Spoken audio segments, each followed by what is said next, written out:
नमस्ते दोस्तों, sky mat weather में आप सभी का स्वागत है। मेरा नाम महेश पलावत है। ये 27 जून का वीडियो है शाम का। तो इसमें हम देखेंगे कि जो हमारा स्काई मैट की वेबसाइट है उस पर आप देखेंगे हवाओं की क्या डायरेक्शन चल रही है। तो देखिए उत्तर पश्चिम दिशा से हवाएं अभी भी चल रही हैं, जो सूखी हवाएं हैं और उसमें मॉइस्चर काफ़ी ज़्यादा कम होता है। तो लेकिन क्या होता है कि अपर लेवल पर थोड़ा सा भी अगर मॉइस्चर आता है और गरजने वाले बादल तब बन जाते हैं जब दोपहर के समय तापमान बढ़ जाते हैं, तो वो अनस्टेबिलिटी एटमॉस्फेयर की होती है। तो थोड़ा बहुत ये यहाँ पर वेदर एक्टिविटी हो जाती है, क्योंकि ये यहाँ से देखिए अरब सागर से नमी वाली हवाएं यहाँ पर मॉइस्चर लेके आ रही हैं और यहाँ से देखिए ये पाकिस्तान से सूखी हवाएं उत्तर से आ रही हैं और यहाँ से ये नमी वाली हवाएं आ रही हैं। तो ये दोनों हवाएं जब मिल जाती हैं तो कभी क्या होता है कि हरियाणा और पंजाब के कुछ इलाकों में आज गरज चमक के साथ बौछारें पड़ सकती हैं, यानी धूल भरी आंधी के साथ थोड़ी बहुत बारिश जो हो जाती है उस तरह का वेदर रहेगा। और हिमाचल, उत्तराखंड, जम्मू कश्मीर इस इलाके में भी कुछ वेदर एक्टिविटी हो सकती है। राजस्थान में भी कहीं कहीं पर इस तरह की वेदर एक्टिविटी दिखाई दे रही है। जो साइक्लोनिक सर्कुलेशन यहाँ पर बनना चाहिए वो अब बिहार पर तो बना हुआ है, थोड़ा सा देखिए हवाएँ घूम रही हैं, लेकिन जो एक क्या होता है कि एक ट्रफ आती है जो उत्तर भारत तक पहुंचती है। और यूजुअली क्योंकि 27 जून में आ गए हैं हम, तो 27 जून दिल्ली में ऑनसेट की डेट होती है, लेकिन अभी भी जो हवाएं हैं वो बंगाल की खाड़ी से पूर्वी हवाएं नहीं आ रही हैं, इसीलिए मानसून आगे नहीं बढ़ पा रहा है। तो ये एक काफ़ी ज़्यादा चिंता बढ़ती जा रही है किसान भाइयों की।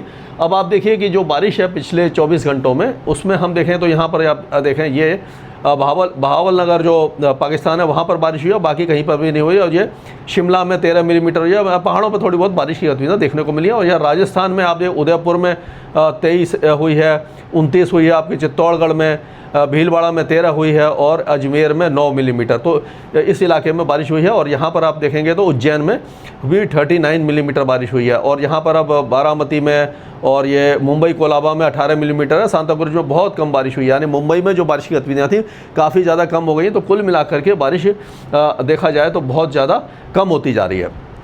तो अब अगर हम वेदर सिस्टम देखें तो जैसे मैंने बताया कि बिहार के ऊपर बना हुआ है, एक तेलंगाना के आसपास बना हुआ है, इस तरह के वेदर सिस्टम तो बने हुए हैं।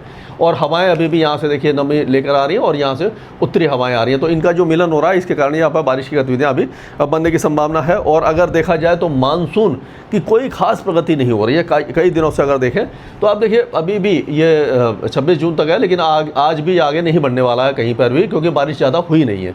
तो वैसे 27 जून तक आप देखिए, 25 जून यहाँ, तो 27 जून तक मानसून कम से कम दिल्ली तक तो पहुँच ही गया होता और उत्तर प्रदेश के ज़्यादातर इलाके, हिमाचल और पंजाब के कुछ इलाकों को कवर कर चुका होता, राजस्थान और गुजरात के कई इलाकों को कवर कर चुका होता, लेकिन काफ़ी ज़्यादा पीछे चल रहा है। उम्मीद ऐसी दिखाई दे रही है कि जुलाई के पहले सप्ताह में ही मानसून तेज़ी से आगे बढ़ेगा। और ये टेम्परेचर है, रोहतक में 43 है, खेरी में 43 है, ब्यादा में 43, मतलब ये 43 से लेकर के 41 तक जो टेम्परेचर है वो इन सारे इलाकों में आप देख सकते हैं।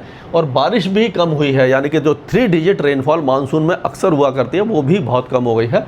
पासी घाट में 76 मिलीमीटर, मछलीपट्टनम में 67, कार निकोबार में 53, बारामती में 40, जोरहाट में 40, यानी उज्जैन में 39। तो ये बहुत ज़्यादा अच्छी बारिश की गतिविधियाँ भी दिखाई नहीं दे रही हैं। अभी का जो सैटेलाइट पिक्चर अगर देखें तो वो भी बहुत ज़्यादा उत्साहवर्धक नहीं दिखाई दे रहा है। यहाँ पर भी आप देखिए कि ये नेपाल और बिहार के कुछ इलाकों में बादल हैं, मध्य प्रदेश में बादल हैं, उत्तर पश्चिमी पूरा भारत सूखा पड़ा हुआ है, या तेलंगाना, आंध्र प्रदेश में कुछ बादल हैं। पश्चिमी तट पर भी बहुत ज़्यादा तेज़ मानसून सर्ज नहीं है। यूजुअली क्या होता है कि मानसून सर्ज काफ़ी अच्छी जब आ जाती है यहाँ पर, अगर देखें तो इधर से जब वेस्टर्ली विंड तेज़ हो जाती है तो ये मानसून की जो बारिश है वो ये साउथ गुजरात से लेकर के मुंबई और ये रत्नागिरी और कोस्टल कर्नाटका तक होती है।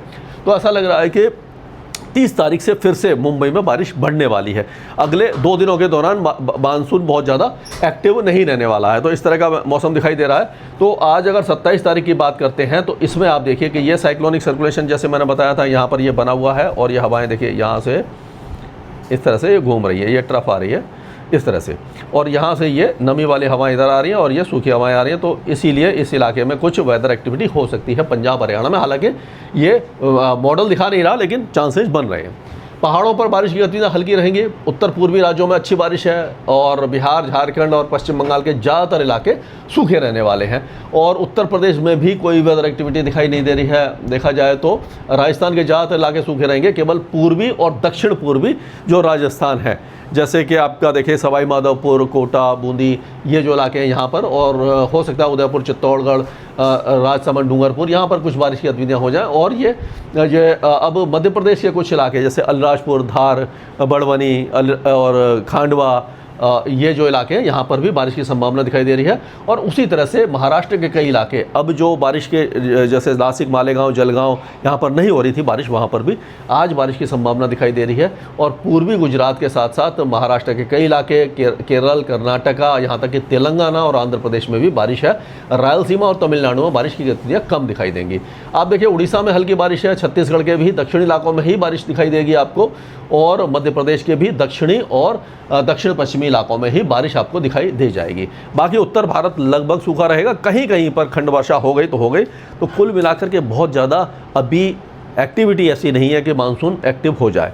अब ये अगर हम 28 तारीख की बात देखें तो यहाँ पर आप देखिए उत्तर प्रदेश के कुछ इलाकों में, जैसे कि लखीमपुर खीरी, बहराइच, श्रावस्ती, मऊ, गाजीपुर, बलिया, ये जो इलाके, यहाँ पर कुछ वेदर एक्टिविटी दिखाई दे रही है, वो भी प्री मानसून जैसी, यानी गरज और चमक के साथ, तेज़ हवाओं के साथ जो हल्की फुल्की बारिश होती है वही दिखाई दे रही है।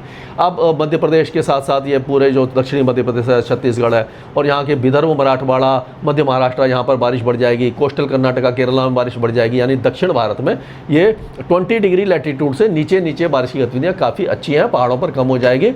अब 29 तारीख की बात करें तो देखिए 29 तारीख में भी पहाड़ों पर मौसम एकदम साफ़ हो जाएगा। गुजरात से लेकर के ये ज़्यादातर ये राजस्थान है, पंजाब, हरियाणा, दिल्ली, ये सारे इलाके लगभग सूख जाएंगे और गर्मी यहाँ पर बढ़ने लग जाएगी। लेकिन उत्तर प्रदेश और बिहार के कुछ इलाकों में हल्की बारिश है, तराई के इलाकों में बारिश है, और फिर छत्तीसगढ़, मध्य प्रदेश, ये सारे इलाके इसी तरह की बारिश देखते रहेंगे। यानी 27, 28 और 29 तारीख का मैंने आपको वेदर बता दिया। लेकिन इसके बाद 29 तारीख के बाद जो वेदर एक्टिविटी है वो बढ़ना शुरू हो जाएगी। आप देखिए मुंबई में बारिश की गतिविधियाँ बढ़ गई, कर्नाटक और गोवा में हैवी रेन की संभावना दिखाई देगी, और ये तराई के इलाकों में, उत्तर प्रदेश के तराई के इलाकों से लेकर उत्तराखंड तक थोड़ा सा वेदर एक्टिविटी बढ़ना शुरू हो गई। ये पूर्वी हवाएं आना शुरू हो गई, और ये और 1 जुलाई को आप देखिए तो 1 जुलाई से मानसून भागना शुरू करेगा। और ये आप देखिए कि पूरे ये पूर्वी उत्तर प्रदेश और ये आपके बिहार, झारखंड, पश्चिम बंगाल, उड़ीसा, छत्तीसगढ़, पूर्वी मध्य प्रदेश, यहाँ पर बारिश की गतिविधियाँ बढ़ जाएंगी 1 जुलाई से। यानी जुलाई की शुरुआत से ही बारिश बढ़ेगी, और फिर आप देखेंगे कि मानसून जो है उत्तराखंड, हिमाचल प्रदेश और पश्चिमी उत्तर प्रदेश तक पहुँच जाएगा।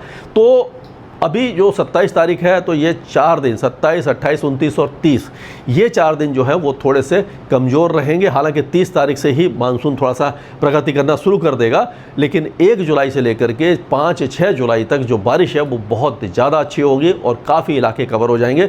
लेकिन उस दौरान भी हम देखेंगे कि पश्चिमी मध्य प्रदेश और गुजरात, पश्चिमी राजस्थान और गुजरात के ज़्यादातर इलाके उस समय भी सूखे रहेंगे। यानी गुजरात को और राजस्थान को मानसून का काफ़ी लंबा इंतजार इस बार करना पड़ेगा। हालांकि दिल्ली में भी एक सप्ताह की देरी हो जाएगी, 4 तारीख के आसपास ही मानसून की दस्तक वहां पर दिखाई दे रही है। तो ये था अभी तक का अपडेट स्काईमेट वेदर में। अभी के लिए इतना ही।